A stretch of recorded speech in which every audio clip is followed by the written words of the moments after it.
Bloomberg Audio Studios. Podcasts, radio, news. You're listening to the Bloomberg Balance of Power podcast. Catch us live weekdays at noon and 5 p.m. Eastern on Apple CarPlay and Android Auto with the Bloomberg Business app. Listen on demand wherever you get your podcasts or watch us live on YouTube.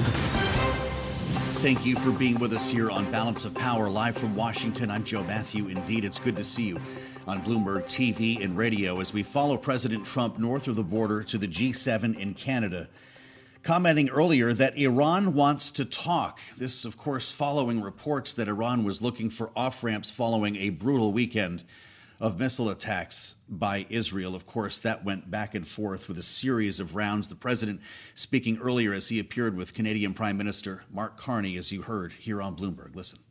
They'd like to talk, but they should have done that before. I had 60 days, and they had 60 days, and on the 61st day, I said, we don't have a deal.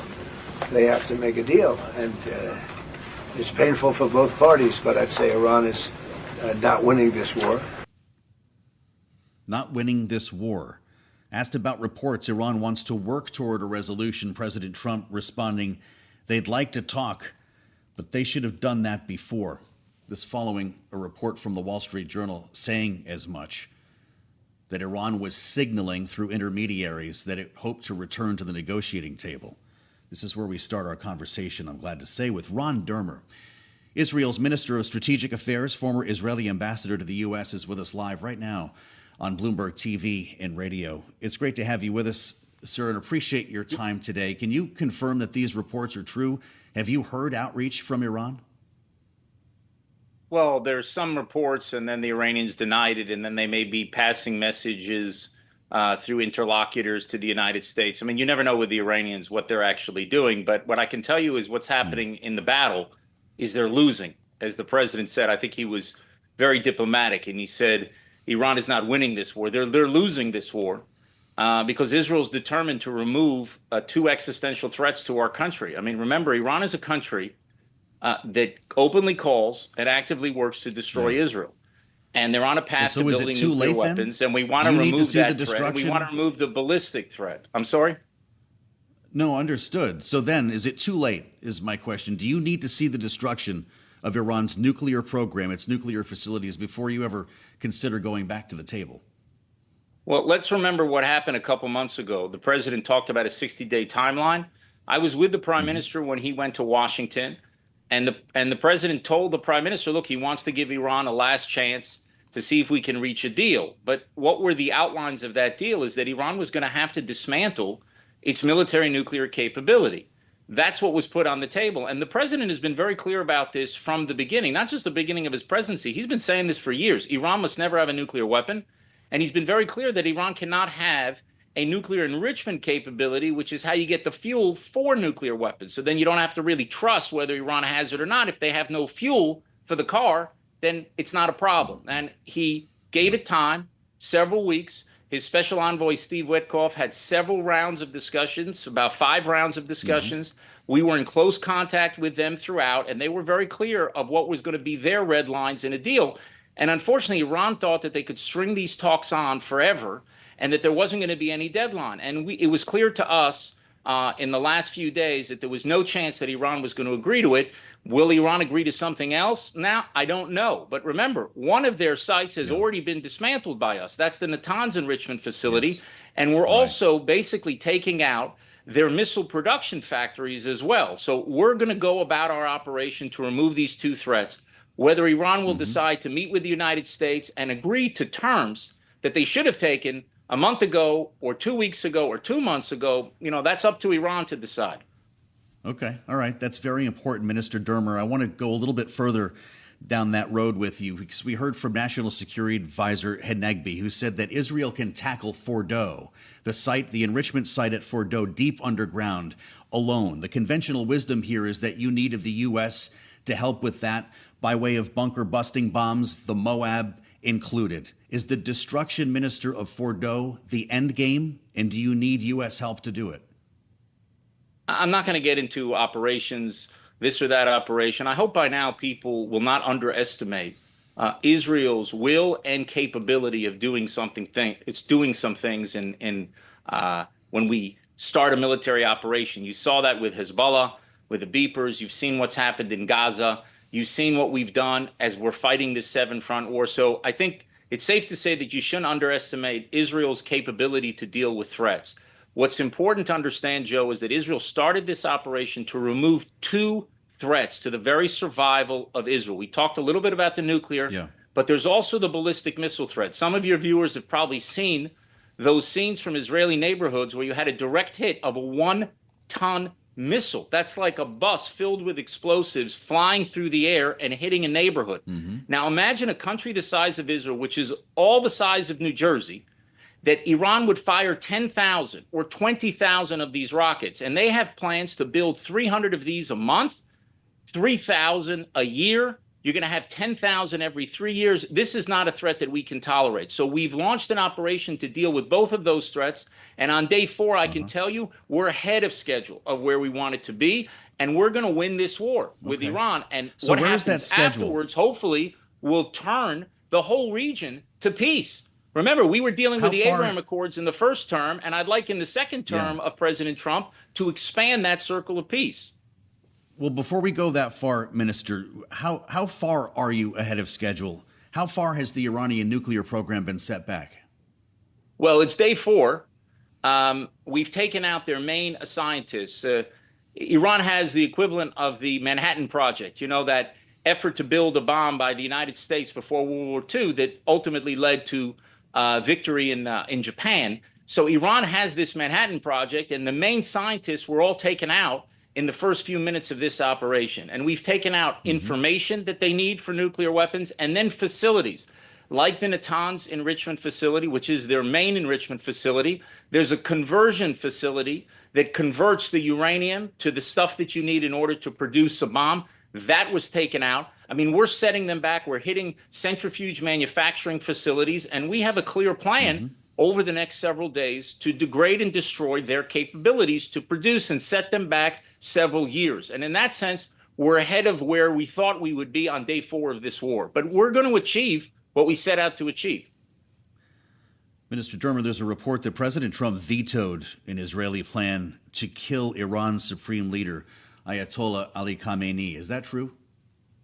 I'm not going to get into any private conversations with U.S. officials. What I can tell you is the U.S. has been tremendous in the support that it's given Israel from the beginning of this war on defense. They have helped us with the Aegis ships to knock down these flying buses full of TNT that were landing on our cities, or that tried to land, were launched at our cities, I should say. They were helpful in the THAAD anti-missile system that you have. You also have American pilots in the air knocking down drones that are being launched at us from Iran. So we are deeply, deeply appreciative of everything that President Trump and his administration has done in order to defend and protect Israel. I mean, we're doing the job on offense and defense as well, but we appreciate everything that they have done to come to the defense of Israel. It's deeply, deeply appreciated, not just by the Prime Minister of Israel and the government of Israel, by all the people of Israel. We've never had a better friend in the White House than President Trump, and our greatest ally in the world is the United States of America. And I think there's an understanding, frankly, Joe, in America, and not just Israel, that when we are fighting Iran, we're not just fighting for ourselves. We're fighting an enemy of the United States. I mean, these people lead millions, these leaders in Iran, the tyrants of Tehran, they lead millions of people in chance of death to America. So when we're taking them on, we are fighting your fight. And actually, our victory will also be an American victory. And I think it will help turn the region into a different direction. I think you're going to see that a lot of the Gulf states, and maybe they appear on your show, and maybe they'll be critical of that, and maybe they'll issue a pro forma condemnation. But believe me, in capitals throughout the Gulf and throughout the region, people who have lived under the shadow of Iran's campaign of carnage and chaos and terrorism throughout the region, they are rejoicing now. And my hope is that we're going to, after this war, are you asking the U.S. to get involved offensively? No, I think the United States is going to have to do whatever it sees, and the president is ultimately the one that makes that decision, whatever it sees it's in America's interest. And I have full faith and confidence that the president will make that decision, whatever he believes is in the American national interest. But I think one thing you should keep your eye on, Joe, is what is happening within Iran. Our fight is not with the Iranian people. We have no problem in Israel with the Iranian people, and America should not have a problem with the Iranian people. They're actually a very pro-American population, probably second to Israel in the entire Middle East. It's the regime, and that regime subjugates them and also terrorizes all of its neighbors, including our Arab neighbors, while calling for Israel's destruction and ultimately for America's destruction. Remember, we're the little Satan, and they call you the great Satan. So pay attention to what is happening inside Iran when you see the fires starting to spark against the regime. And believe me, Joe, the thing that is most concerning for the leader of Iran is that his people will turn on him and his regime, because after nearly a half century of tyranny, they've had it. You saw them come to the streets in 2009. You saw them go to the streets in 2022. And they may actually go now. And he's very, very worried about that. So we're going to wage our war to achieve our goals, but keep your eye on what the people of Iran are doing. We will. Of course we will. You've made a number of references to what happens after this, Minister Dermer, and I'm curious to just extend that a little bit. Whether this conflict ends at the negotiating table or on the battlefield, however this happens, will it also bring an end to your war with Iranian proxies? Will it mean an end to fighting in Gaza?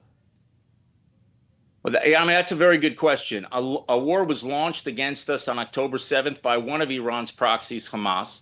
And you see what we've done since then, when Iran basically opened many fronts against Israel. Hezbollah in the north, the Houthis in the south in Yemen, Shia militias in Iraq, various different Iranian proxies in Syria, and also directly from Iran itself. So we've been fighting this war, but look what we've done. We have crushed Hamas in Gaza, and we essentially have decapitated Hezbollah in Lebanon.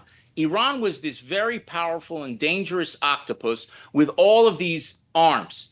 And what happened is those arms, those octopus arms, have turned into T-Rex arms now, and we have cut them down to size. Now, in the wake of this war, you say, well, how is it going to end diplomatically? Well, you know, Japan ended diplomatically too.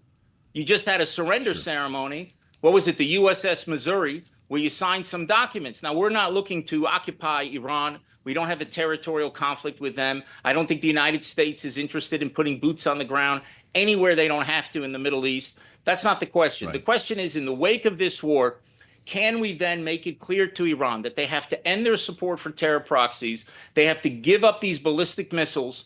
They're in violation of international law, and that they have to end permanently any attempt for a military nuclear capability. They want a peaceful nuclear program. There are dozens of countries around the world that have nuclear reactors. They don't domestically enrich uranium, and they can do that. Those are the terms of what enable us, I think, to get to an end of the war and then to move on to the business of making peace and continuing where President Trump left off at the end of his first term, when we made peace with 4 Arab states, the United Arab Emirates, Bahrain, Sudan, and Morocco. We should move that to other Gulf countries. And I think there'll be a lot of surprises that will come in the wake of this war, when you're going to see actually peace deals start happening much faster than people think. Okay. I want to ask you in our remaining moment, Minister, because it's important. We're seeing a lot of numbers here. I want to ask you about casualties and what's really happening on the ground. The National Emergency Service says at least 21 people identified as civilians have been killed in Iran's retaliatory strikes since Friday. Is that number still accurate? I think that number now is up to 25. Unfortunately, I'm not certain. You know, when you fire these ballistic missiles into civilian areas, and they're doing it. Remember, we're targeting terrorists in Tehran. We have the power to simply, you know, carpet bomb whole cities. We don't do that. We're only targeting terrorists and trying to get the innocents in Tehran and elsewhere of Iran out of harm's way. We're telling people just today, we took out the National Broadcasting Service, which just, I'm telling the people of Iran, I think we're rejoicing over that, but we got people to evacuate all the areas around it. They're not telling us where they're going to fire. They want to kill as many people as possible, and they're slinging these huge flaming buses into downtown Tel Aviv. You see it on your television screens. So I think we're fortunate that the casualties have not been even more than 25, even though that it's a terrible a tragedy for each and every one of those families. But given what has been thrown at us and fired at us, I think it speaks to how the Israelis have acted under fire and what kind of resolve that they have, and they're running into their safe rooms, staying in the safe rooms, and acting with a great deal of discipline that our home front command is constantly encouraging them, get into those safe rooms, because those are the places where it's really, really unlikely that they're going to be hurt. And we've seen terrible scenes of destruction, but unfortunately, fewer casualties than otherwise people would have expected. We're glad that you could spend some time with us today, Minister, and we'd like to stay close with you as this all develops. Ron Dermer is Israel's Minister of Strategic Affairs, former Israeli ambassador to the U.S. We thank you for your time. I'm Joe Mathieu in Washington. As we follow the bead to Canada, this is the backdrop for the G7 summit that's getting underway right now. The Open just took place. And Bloomberg's Anne-Marie Hordern following President Trump to Banff, where she is right now. Meetings getting underway. In fact, we already brought you some images of the president with Prime Minister Carney. He also sat down with Germany's Chancellor Merz. Anne-Marie, it's great to have you with us here. You've had many conversations with Ron Dermer, and you can hear the passion in his voice today. How is this adding to the conversation in Canada? Well, I think one thing is very clear when you hear from Ron Dermer is that the United States has been absolutely supporting Israel in its defense. Of course, a key question when we saw this attack originally take place is how much the United States know and how much support has the United States given Israel in the offense. At the moment, and the president said this over the weekend to ABC News, that they are not involved in it right now, but it would become, quote, possible to get involved. They have been very involved in terms of helping Israel strike down missiles and drones, but they have not yet joined in terms of the offense. And Joe, you asked an excellent point when it comes to Fordo, the nuclear facility that experts for years have said it would be very impossible for Israel to strike alone and actually hit that nuclear facility, given the fact how it's buried deep into the mountain. And we have already heard from the IAEA today that Fordo stands fine and has not been hit. But Ron Dermer didn't want to get into any of those specifics, but just coming back to the point that the U.S. has been a great support. Now, at the same time, the president was asked about these reports in the Wall Street Journal that Iran is using back channels, trying to get some Arab countries to convince President Trump to put some weight on Benjamin Netanyahu for a ceasefire. And the president said, yeah, the Iranians want to talk.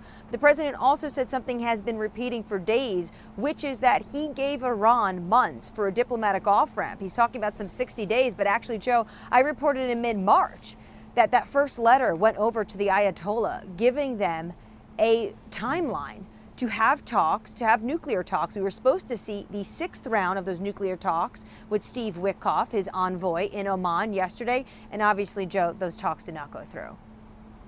So what's going to come from this meeting then, Anne-Marie? We understand there won't even be as much as a communique. Bloomberg is writing about the extent to which Donald Trump loathes the G7. What's the point of getting everyone together?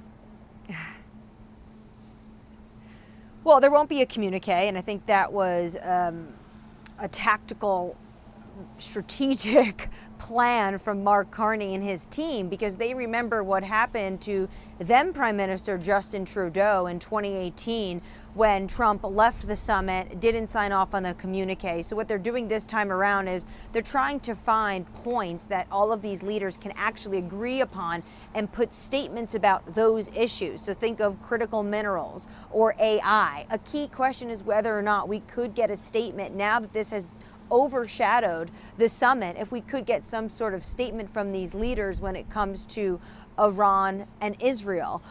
So you will see specific statements, but it won't be an overreaching communique that you would normally see in a G7.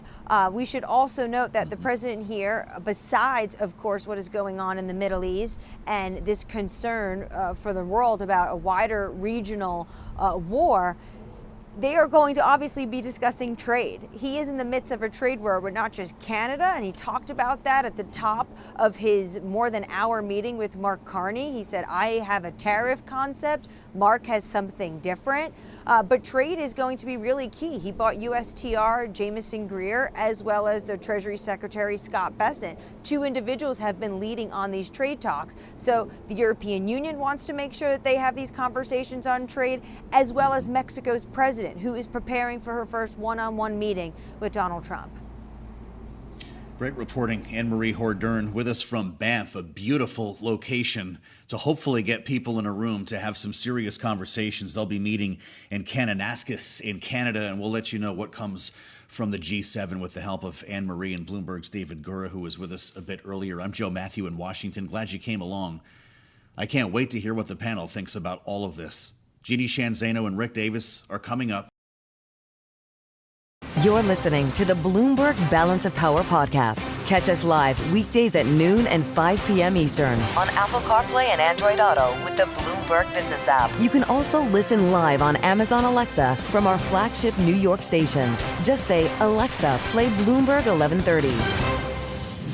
On Bloomberg TV and radio, YouTube, and Bloomberg Originals, it's great to have you along as we assemble our political panel following 4 days of attacks between Israel and Iran. And a fascinating conversation, a newsy conversation with Ron Dermer that started our hour. Of course, the former ambassador to the U.S., Israel's former ambassador, he's now Minister of Strategic Affairs.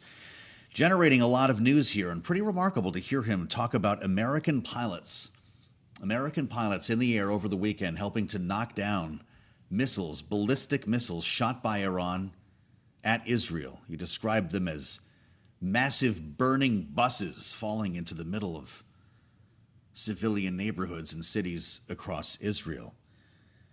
It was difficult to get some hard answers on U.S. involvement offensively. He essentially kept that on the U.S. and said that Israel has a clear plan to set Iran back several years with its nuclear program. Wouldn't get specific about Fordow or some of the other nuclear sites, the enrichment sites that Israel has been targeting, but also does not appear ready to get back to the table, with reports today that Iran is signaling through intermediaries that it wants to return to nuclear talks. President Trump, in fact, was asked about that earlier today at the G7, and he did acknowledge that that was the case. Let's assemble our political panel now for their take. Bloomberg Politics contributors Jeannie Sheehan Zaino and Rick Davis are with us. Rick is our Republican strategist partner at Stone Court Capital. Jeannie, senior democracy fellow with the Center for the Study of the Presidency and Congress. After everything you just heard, Rick, does that sound like a situation in which the United States will begin providing offensive support in Israel's attack against Iran? Yeah, Joe, I think it just depends upon how you define offensive support. Look, we've consistently put up defense of Israel assets, ships in the Mediterranean to shoot down missiles from the Houthis and from Iran. We share intelligence actively with Israel in order to not just defend their country, but also keep an eye on Iran. And so you could argue that some of those things could be deemed offensive, but it is not the intention, based on what this administration has articulated, that we will get into a fight with Iran, right? And Donald Trump's been very careful. Even just Saturday, he was saying, gee, we hope that Iran shows up on Sunday for the negotiations, because the only way that this is going to end is with a treaty of some kind. And so I think he wants to play in so much as you can, if you're Donald Trump, the good cop. And by the way, what would that treaty look like tomorrow based on what they were talking about yesterday? Yesterday, there were all kinds of questions about, getting them to stop enriching uranium. I think that it's pretty clear that Israel's strategy and what they're executing on right now is going to keep that from being able to happen. So what's to negotiate there? I love the fact that Ron Dermer, former ambassador to the U.S., has said that we also want to include ballistic missiles in that. No more ballistic missiles being manufactured by Iran. And I wouldn't be surprised that even before the end of this current attack is over, that they'll start talking about no more drone manufacturing. And of course, that would help our friends in Ukraine immensely, because they are exporting terror by, basically selling their drones around the world to groups that want to put Americans and other democratic nations in harm's way.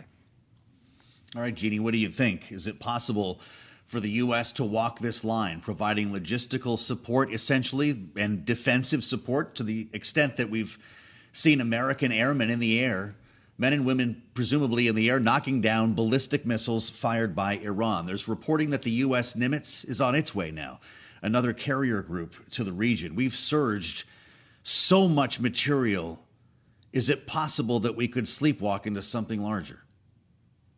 That's absolutely the fear, is that this escalates. And as things go in a conflict like this, as violent and as long as this goes, that the U.S. is somehow dragged in. And of course, yesterday, the president said that it is possible we could be active in this conflict. So I think that is still a possibility.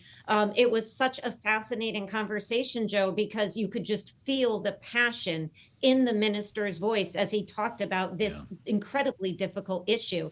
And one of the things he raised was, hopefully, he said, and I don't want to put words in his mouth, after we are done, we live in a more peaceful Middle East. And, here to that, the question always is, what does the final day or the day after the final day look like on both sides? What is the end? And that is still not clear.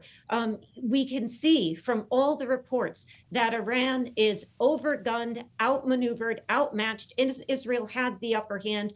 They have been decimated in Iran. The proxies have been decimated, but there is no certainty that they don't go underground after this is all over. And what happens after we regime change, which is what Israel has been talking about, if we see a regime change, hopefully that regime is more peaceful and more friendly to the United States, to Israel, and the Middle East. But that has not been what we've seen in history. So that is the big question I have. What does this look like when this finally comes to an end? And I know the president is saying Iran is talking about coming back to the table for talks. How do you have talks about a nuclear peace agreement when your nuclear capabilities have been decimated, if that's indeed what happens at the end of this? So I think there's a lot more questions here about the end, and a lot fewer answers and understanding as to what that looks like, and whether we are in fact actually living in a world that is more peaceful here and in the Middle East. Rick, Ron Dermer said Israel has already dismantled the Natanz site. This is Iran's main nuclear enrichment facility, and we know that they had launched those attacks on Friday. There are questions, and I asked Minister Dermer about what happens to Fordo. This is the enrichment site that is hundreds and hundreds of feet beneath rock. And it is believed that Israel can't reach that far underground without the help of U.S. bunker busters, if they, in fact, can get there. Should we be trained on this site? Does Israel feel that it needs to close the deal in Fordo? Well, I think that if they had the means, Moab's mother of all bombs, bunker busters, that I have no doubt that they would probably have targeted that site earlier on. But they know there are limitations. They have, fantastic precision guidance weapons, missiles. But when you bury something deep into a mountainside, it's trickier to get to. And maybe that is the sum and substance of ultimately a peace deal, is that inspectors get to go in and we make sure those centrifuges are dismantled and they're monitoring. And so rather than destroy it with offensive means, you get rid of it through the negotiation process. And yet, I think it's very clear from your interview with Ron Dermer that Israel will not stop hostilities till they get the deal they want. And he was not willing to describe what that deal looks like, but I'm pretty confident that the two existential threats that he described, of ballistic missiles and a nuclear program, have to go away in order for this fight to stop. Are you surprised at the way this has unfolded, Jeannie? I've mentioned this a few times over the past couple of days. People our age grew up thinking that this would be the beginning of World War III, that this was the line you couldn't cross, to have Israel, in fact, go to war with Iran. But seeing Iran as crippled as it was going into this, with its missile defenses attacked repeatedly by Israel. It's changed the way we're looking at this entire dynamic. You've got a stock market today that's up hundreds of points, even as this takes place in the Middle East. Are we missing something here? You know, I think that is how we grew up, and it is a very scary proposition. This has been, Israel knew they had to go in now if they were going to go in at all, because of course Iran was weakened severely, as were the proxies. I think the concern again is that there is no guarantee that they stay weakened. And that is one of the scary aspects of this. There is this assumption that we take out this regime and what follows is much friendlier to the Middle East and to the United States. And that is not necessarily the case. Do they go underground like North Korea and build a bomb? They have the knowledge, they have the means, they have the capacity. So those are all very scary propositions. And we should also add, from a domestic standpoint, Donald Trump is finding himself in a domestic conundrum here on both this issue and immigration, similarly, where the MAGA right is standing up all weekend on these two issues and saying, you have abandoned your promise. So much so he came back and say, MAGA policy is whatever I say it is. But that is also a real threat to Donald Trump domestically. Great conversation, as always, with Jeannie Shanzano and Rick Davis. I appreciate your insights. Bloomberg Politics contributors for a reason. We're going to talk more about the market reaction or lack thereof to what we're seeing here in the Middle East and drill down on energy. Bob McNally from Rapidan is going to be with us to talk about what this means for the energy complex next on Bloomberg. You're listening to the Bloomberg Balance of Power podcast. Catch us live weekdays at noon and 5 p.m. Eastern on Apple CarPlay and Android Auto with the Bloomberg Business app. Listen on demand wherever you get your podcasts or watch us live on YouTube. It is pretty remarkable. Stocks up, VIX down, oil down. Doesn't sound like a world in which we're on the precipice of a global conflict breaking out in the Middle East. Unless Charlie Pellet is whistling past the graveyard here, we have a pretty decent market on our hands after 4 days of attacks between Israel and Iran. I want to spend some time with Christine Aquino, who covers the markets for us. Bloomberg's managing editor for Markets, live with us on Bloomberg. Christine, thanks so much for joining from New York. Why do investors seem so confident? Is it just a matter of one headline that Iran is looking for an off-ramp? Well, Joe, you know, the history of markets is that they are notoriously bad at pricing geopolitical risk. And, you know, the same goes for what we're seeing now in this latest bout of the Middle East conflict. We did see that initial knee-jerk negative reaction on Friday when news of Israel's initial strike against Iran emerged. And, you know, since over the weekend, we have seen investors being willing to recalibrate their appetite for risk. And clearly that's leaning more toward the risk positive side of things. I mean, there's definitely the headline that Iran is potentially willing to de-escalate, helping sentiment a little bit. But more broadly, you know, there is still this very bullish sentiment in markets, particularly in stocks. Well, I guess this can take on a life of its own. But what are you looking at? What sectors are powering this higher? Well, Joe, you know, we're seeing the traditional sectors, semiconductors, definitely one of the sectors that are powering this rally. You're talking about your Magnificent Seven stocks, your big tech, and that tends to be what we see, you know, in during the times of a rebound in markets, all these mega cap stocks that tend to get battered when risk sentiment pulls back. They're the ones that lead a rally right out of the gate when we're starting the week on a more positive note like this. The other thing I think to keep watch on is the dollar, because, you know, its relationship with risk aversion really has been shifting a lot. You know, gone are the days when the dollar is an ultimate gain or an automatic gain because of risk aversion. It seems like it's more responding to developments domestically, particularly as we have the Federal Reserve decision later this week. Really interesting to see most of the big defense names coming back down to earth after the big rally we saw last week. Lockheed, Northrop, L3, all down 3% or more at this stage of the game, which we'll be following for you here. Christine, it's great to have you. We appreciate your read on the markets. Come see us again here on Balance of Power. Live from New York, Christine Aquino from our markets team. I'm Joe Mathieu in Washington as we zero in a little bit more closely on energy and more specifically oil. We're, as I mentioned, looking at lower prices today. That goes for WTI and that goes for Brent, down about 1.5% each, following a little bit of an uptick last week, a more severe uptick right at the outset of Israel's attack on Iran.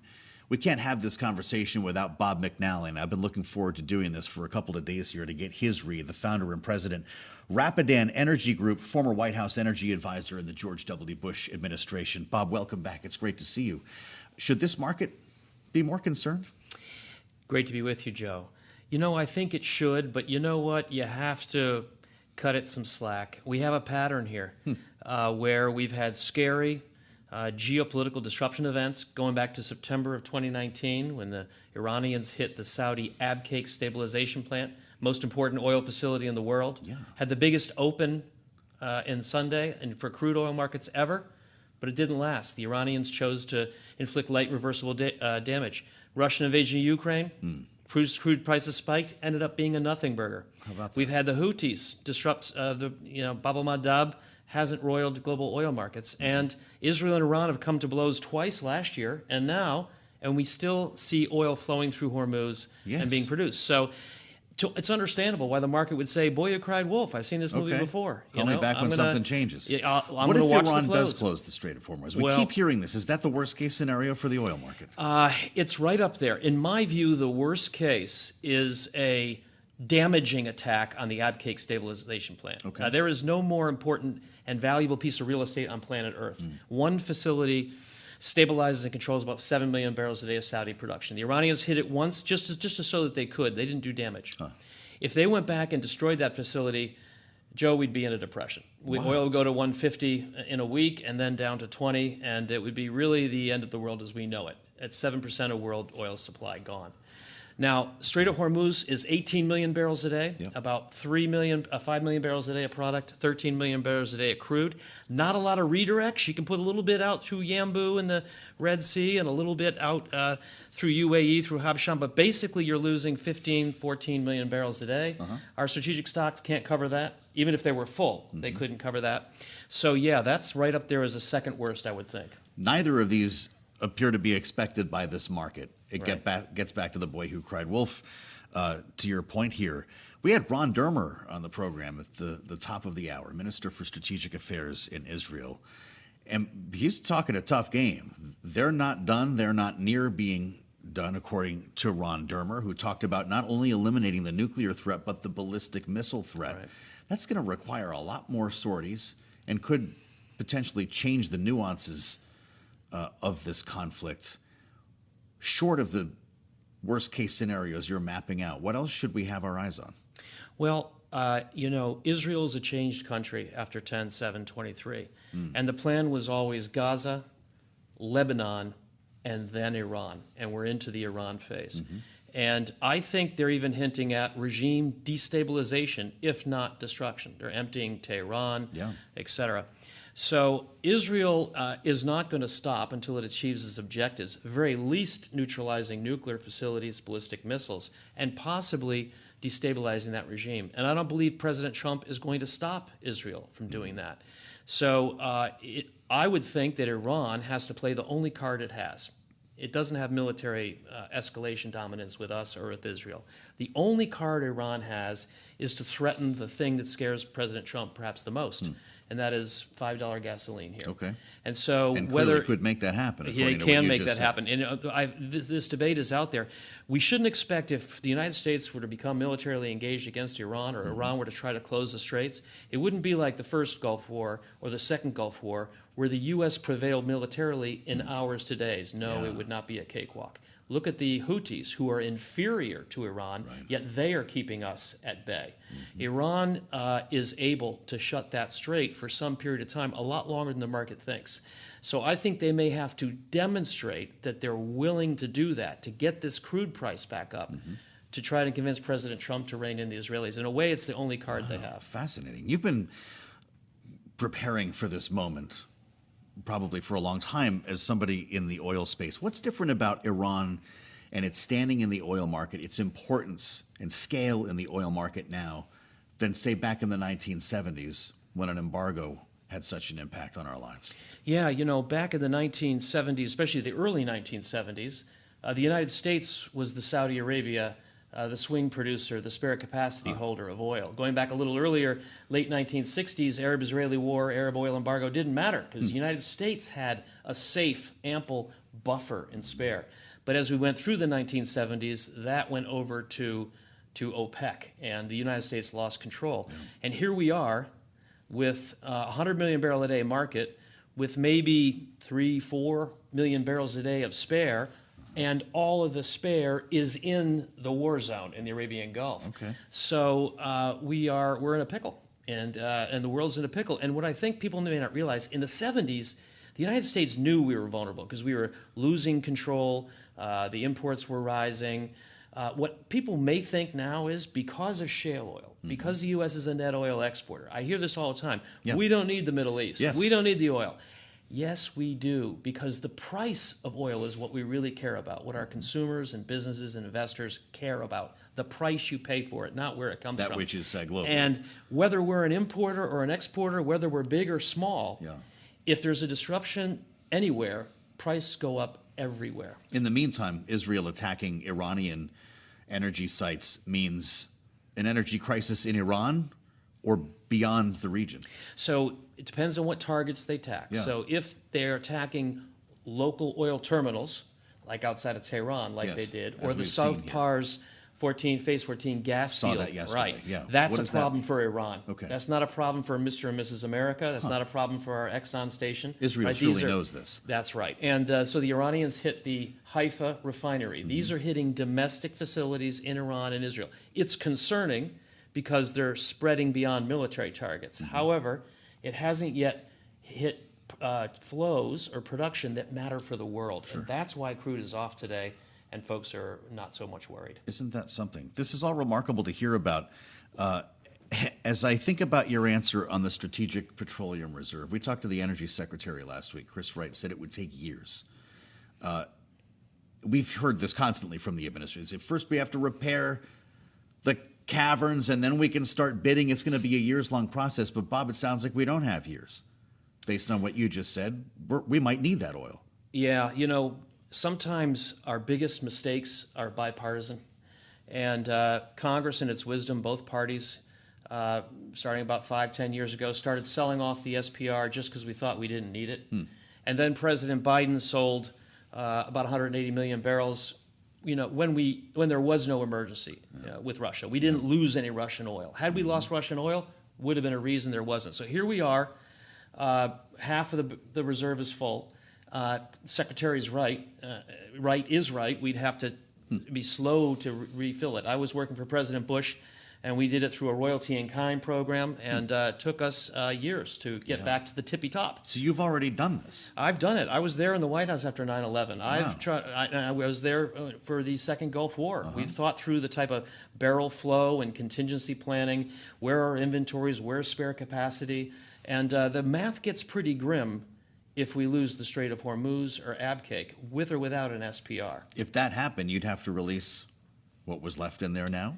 They would. I think we'd organize a release between us, and then the Japanese and the Germans hold most of the other stocks. I see. But we're talking about maybe 2 to 3 million barrels a day of flow. Hormuz is 18 total. Maybe some redirects, we're losing 15. Wow, so 15 is a lot more than 3. Fascinating. It comes down to barrels, as you always say. It comes down to barrels. And there's an iron law of economics. You can't consume what you can't produce. Oh, true. And the price is like the police officer that enforces that rule. And if you lose 15 and you only can grab 13 from SPR, and you can't produce more in a hurry, we've got to consume that much less, and the price will do that by going up. What does this mean for the big oil names, Exxon, Chevron, and so forth? Their stocks are hardly moving. And I understand that. This is not a good thing for them. We've seen wars in the Arabian Gulf lead to oil price spikes, but what comes after that? Recessions, demand downturns, and price drops. This is not a good thing if you're an oil company or an oil producer. Yeah. Now, what would be interesting is if there is regime change in Iran and you could get private companies operating in that country with the world's third largest oil reserves, gas reserves, third largest oil reserves. So there's a lot of oil there, and if Iran were to have regime change, peace and stability would be strengthened. So it's but for the oil companies, though, these momentary spikes are dangerous. Really interesting. I think it's the same thing for OPEC countries as well. Having listened to Bob McNally for a couple of minutes here, you're not terribly worried yet, but things could change very quickly. Is that a fair assessment? You're right. I'm not terribly worried, but I'm more worried than we are today. Here we are in the markets. I would not be buying this sell-off here. Okay. I think we're going to be going higher before we go lower. I think this is not over yet. Fascinating, as always. Bob McNally, Rapidan, great conversation. I'm so glad that you could come in. It's always great to have you here in the nation's capital. I'm Joe Mathieu in Washington. Glad you're with us as well. You're listening to the Bloomberg Balance of Power podcast. Catch us live weekdays at noon and 5 p.m. Eastern on Apple CarPlay and Android Auto with the Bloomberg Business app. You can also listen live on Amazon Alexa from our flagship New York station. Just say, Alexa, play Bloomberg 1130. With a bit of euphoria in the markets here following the big headline in the Wall Street Journal. Pretty interesting. Iran is looking for an off-ramp. Maybe that's not a shocker.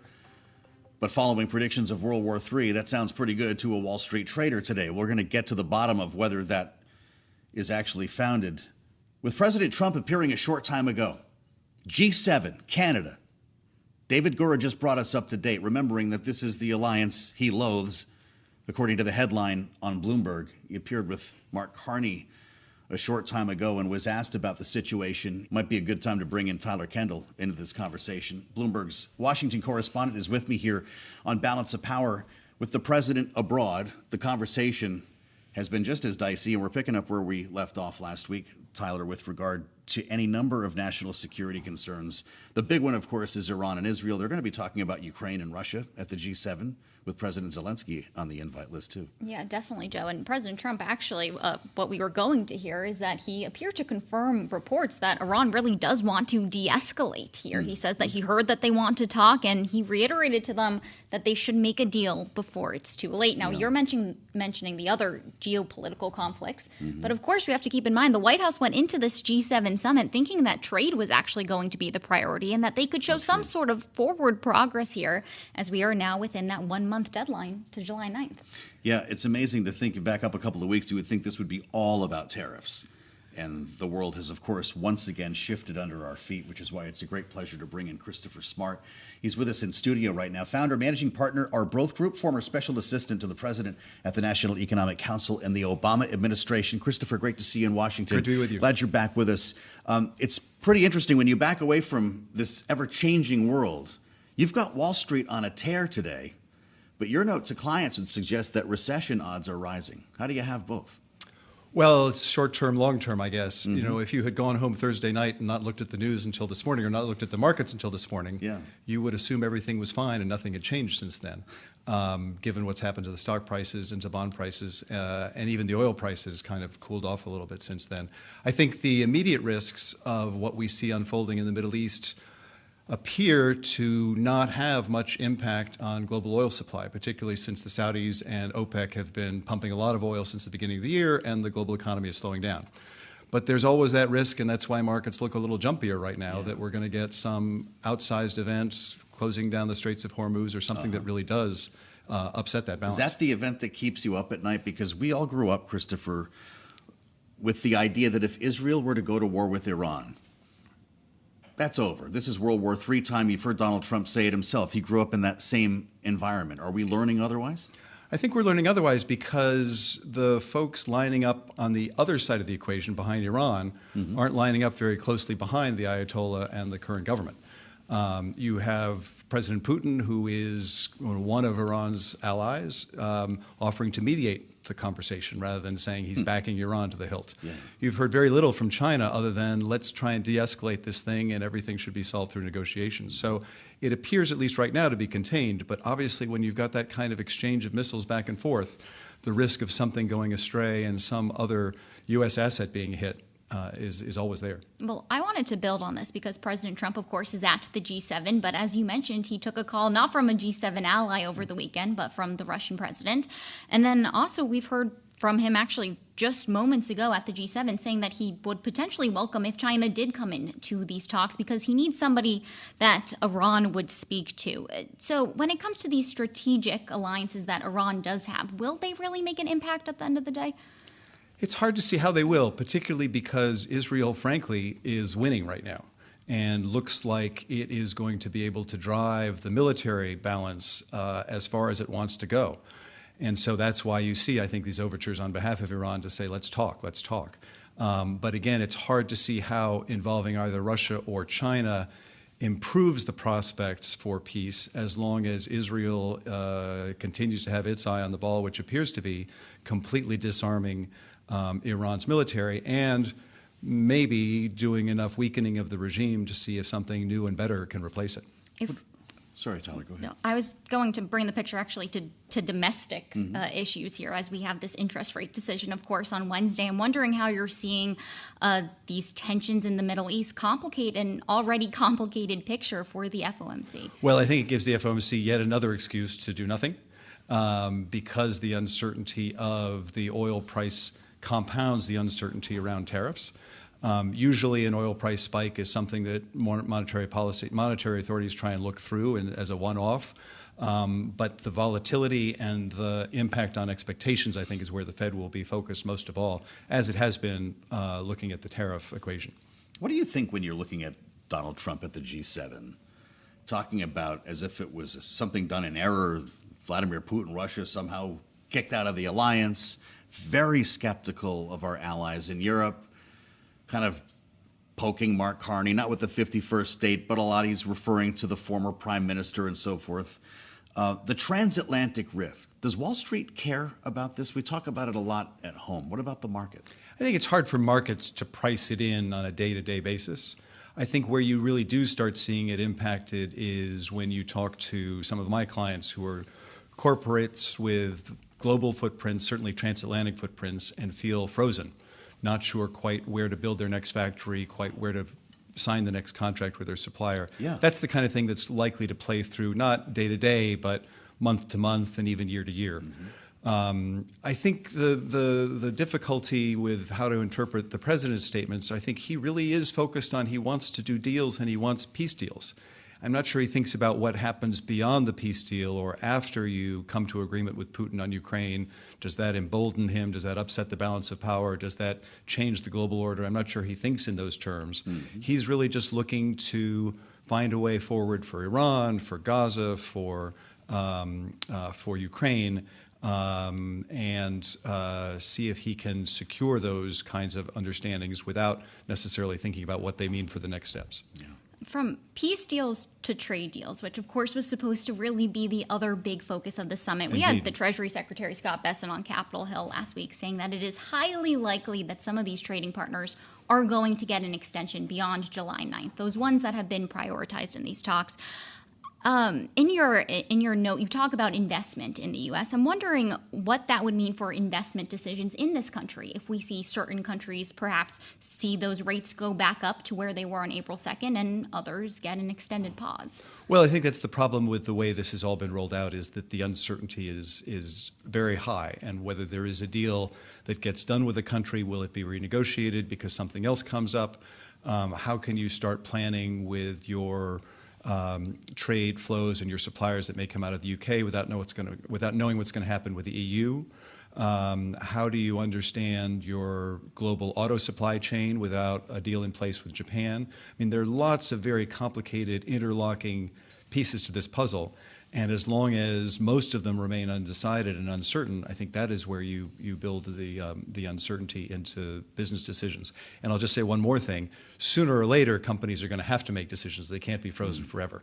And so they're going to have to make more costly decisions. It's going to eat into their earnings. It's going to eat into the returns that investors should be expecting. Well, wait a minute. What happened to 90 deals in 90 days, Christopher? Well, deals are deals, but what we've been getting is sort of handshakes on a framework for the potential of a memorandum of understanding rather than a trade deal. Yeah. And I think that's the kind of thing that make investors crazy because, they need to decide what particular tariff line their particular product falls into and what extra charge is going to be for that rather than a framework for, working this out over a period of weeks and months. What about sector-specific tariffs? How are you watching those? Because that seems to be the more longer-lasting, perhaps more durable solution from this administration when we do see the so-called reciprocal tariffs get more of a pushback. And I'm particularly fascinated by the fact that these sector-specific tariffs weren't supposed to be in those original negotiations on so-called Liberation Day. No, indeed. And I think that is, given the court pushbacks on some of these tariffs that are based on the president's international emergency authorities that courts are deciding to rule against, the much stronger leg that the president and the administration has to rest on are these sectoral tariffs, whether it's on steel, whether it's on pharmaceuticals, or the automotive sector. And I think those are the kinds of things that are potentially much more disruptive to the global economy, because it's not just a single bilateral relationship that they're impacting, but pharmaceuticals, autos, steel. And I think that's the kind of thing that we're going to have to keep our eye on. No communique is expected to come from this G7. That's how little we're getting along. I think they've learned their lesson. Yeah, that didn't go great in 2018, I guess. It didn't go great in 2018. Communiques, I think, are important when you do have agreement, because it does help frame things. But they also tend to highlight the disagreement. So is this the tree that fell on the woods, G7?